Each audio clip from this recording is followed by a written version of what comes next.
back to my channel. Let us continue the lesson The Enemy by Pearl S. Buck. So please take page number 28, the end part. So in the last class we have seen that Dr. Sado and his wife were discussing about the American, what to do with him. So they thought of throwing him into the water or into the sea, but both of them hesitated to do that. At last, they decided to take him to their home. That time, Sado asked, but the servants, what would we do with the servants? We must simply tell them that we intend to give him to the police. Hannah said, we must tell them that we purpose to, or our purpose is to hand him over to the police. As indeed we must. Not saying we must do that. We must hand over this man to the police. We must think of the children and your position. It would endanger all of us if we did not give this man over as a prisoner of war. Yes, Adova, we must think about our children. You must think about our position. You have a high position in the society. If you don't hand over this man as a prisoner of war to the army or to the police, our life would be in danger. Certainly, Sado agreed with that. I would not think of doing anything else. He said that he would not think to do anything except that. That means he was ready to hand over the man to the police. Thus, agreed together, they lifted the man. So, agreed together, both of them came to a mutual understanding, and afterwards, they lifted the man. He was very light, but you see, the man was very light, so both of them could lift him. Like a fall means a bird, a hen, that had been half starved for a long time underneath his only feathers and skeleton. So he was like a bird, he was like a hen, which lost its weight as it was not fed for a long time, as it was, starving for a long time. Only the feathers and skeleton are there. So such a bird, he felt weightless. So his hands hanging, they carried him up the steps and into the side door of the house. So while they were carrying, his hands were hanging down, and through the steps, they passed into a door, through that into a passage. The door opened into a passage. And down the passage, they carried the man towards an empty bedroom. Down the passage, where did they take him? They had taken him to an empty bedroom. Whose bedroom it was? It had been the bedroom of Sado's father. It was used by Sado's father. And since his death, it had not been used. See, after the death of Sado's father, they had not used that bedroom. They laid the man on the deeply matted floor. They laid the man on the floor that was covered with a mat. That is, they laid the man on that mat, thick mat on the floor. Everything here had been Japanese to please the old man, who would never in his own home sit in a chair or sleep in a foreign bed. See, Sado's father, he was completely a patriotic. He loved only the things of native. He never used the things of foreign countries. Even all the things on that house or that room were of Japan.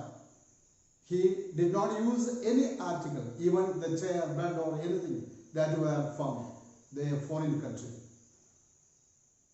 Hannah went into the wall cupboards and slipped back a door and took out a soft quilt. The quilt means cover for bed. Then Hannah went to the cupboard. Nearby the cupboard, she opened it and took out a quilt or a cover for the bed. She hesitated. So she hesitated. She resisted. She was not ready to do it. What? Why was she hesitated? The quilt was covered with flower. She was going to cover this man. But you see, the quilt was made of pure silk, and a lot of flowers were there, and the pattern of these flowers were made of silk, and as well as the lining was pure white silk. The lining of the quilt was made up of pure white silk. So such a beautiful quilt it was. So she hesitated to use it. He is so dirty. That's another thing. The man looked so dirty. She muttered. She whispered. She spoke slowly to Dr. Sarovar. And in distress. Then she was unhappy or sad. Yes, he had better be washed. Sarovar agreed. Immediately Sarovar said, yes, this man must be washed. That is better. If you will fetch hot water, I will wash you. So you go and bring the hot water. I will wash you. I cannot bear for you to touch him. Then she said, I cannot tolerate that you touch this man, that you watch this man. You need not to do that. We shall have to tell the servants is here. I will tell Yumi now. She can leave the children for a few minutes and she can wash him. So here a new character has been introduced. Her name is Yumi. She is the maid servant of the house. So Hannah said Dr. Sarovar not to wash his body by himself. She said that she would call Yumi the servant. She can leave the children. She is looking after the children. So she can leave giving attention to the children for some time and she can do this work. Sarovar considered a moment. Sarovar thought about this for a moment. Let it be so. Then after thinking about it for a moment, he said, okay, let it be so. He agreed. You tell Yumi and I will tell the others. So you go and inform or tell to Yumi about this and I will go and tell to other servants. But the utter pallor of the man's unconscious face moved him first to stoop and feel his pulse. So as Sarovar was about to leave the room, he once looked at the man's face. The pallor of the face, the pallor of this unconscious man's face. Then the pallor means a lifeless color, or we can say that sickly color of that man melted his heart. That means after looking into the man, the sickly man, he felt a little bit kindness to that man. And moved him first to stoop and feel his pulse. So what did he do? He thought of checking whether this man is alive or not. So he bent his He bent his body and checked his pulse. It was faint, but it was there. The pulse was faint. That means very little. But it was there. The pulse was there. He put his hands against the man's cold breast. Then he put his hands on the cold breast of the man. It was cold. He checked his heart. Yes, the heartbeat was there. That means the man was alive. He will die unless he is operated on, Sarovar said, considering.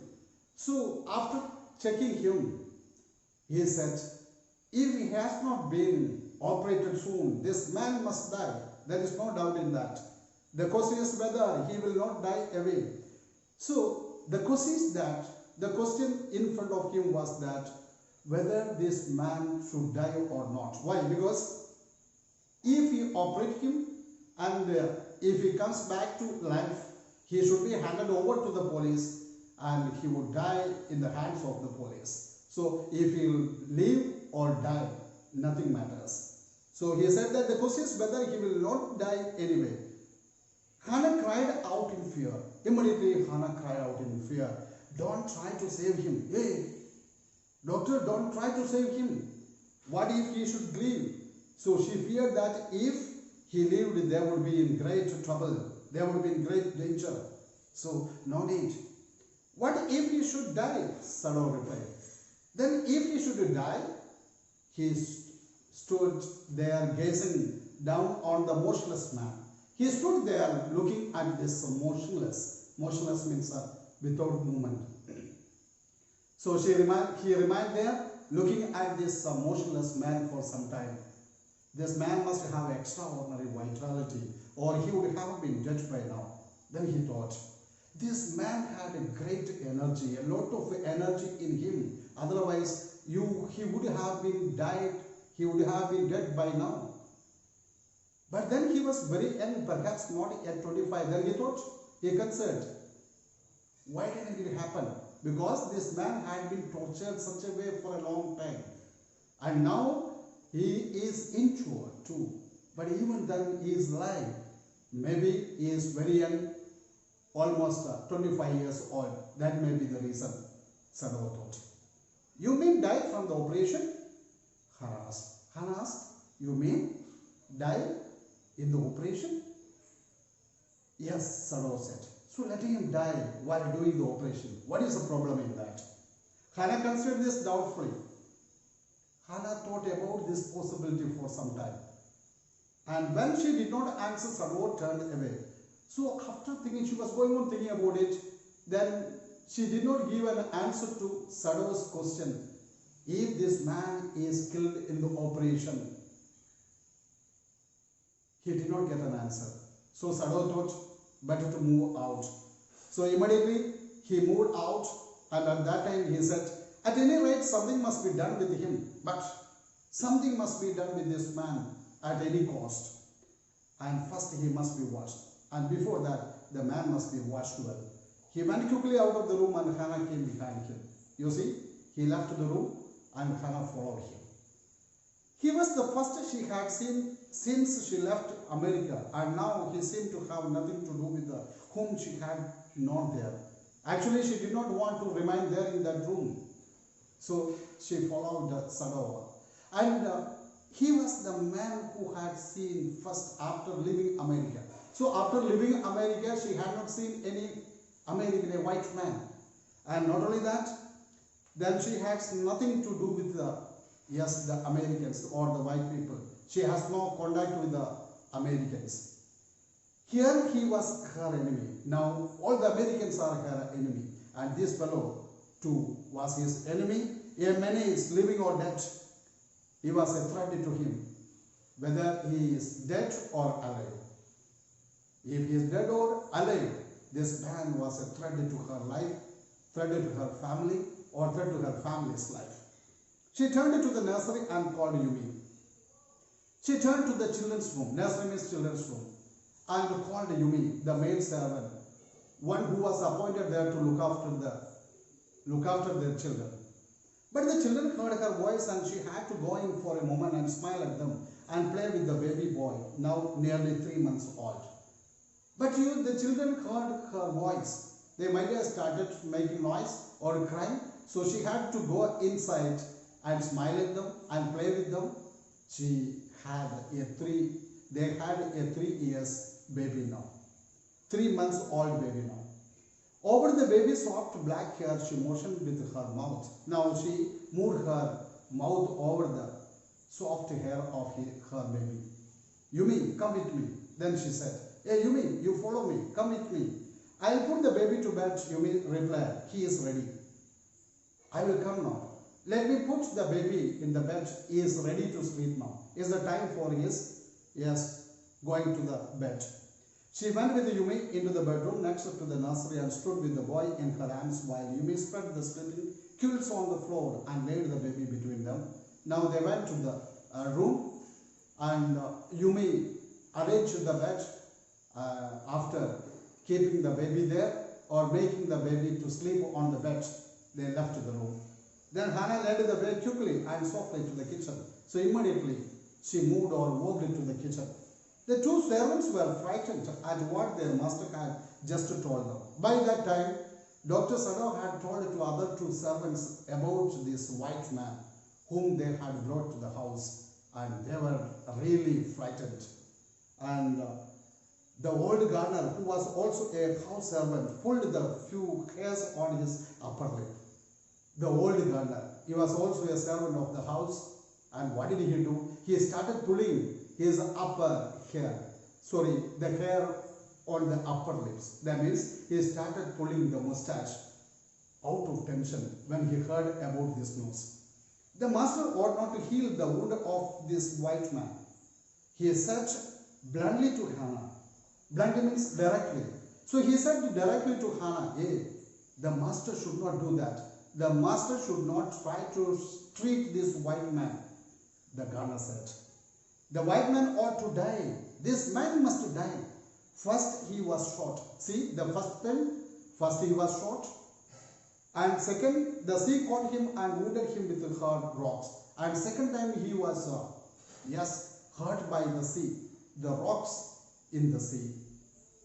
If the master heals what the gun did and what the sea did, they will take revenge on us. If our master tried to heal this man, cure this man, or treat this man, the revenge or the curse fall on us by the gun as well as the sea.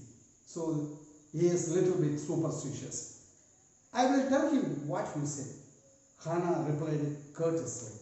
So very politely Hannah said, courteously means politely, she said to the gardener, okay, I will inform your master. I will tell to Dr. Sadova.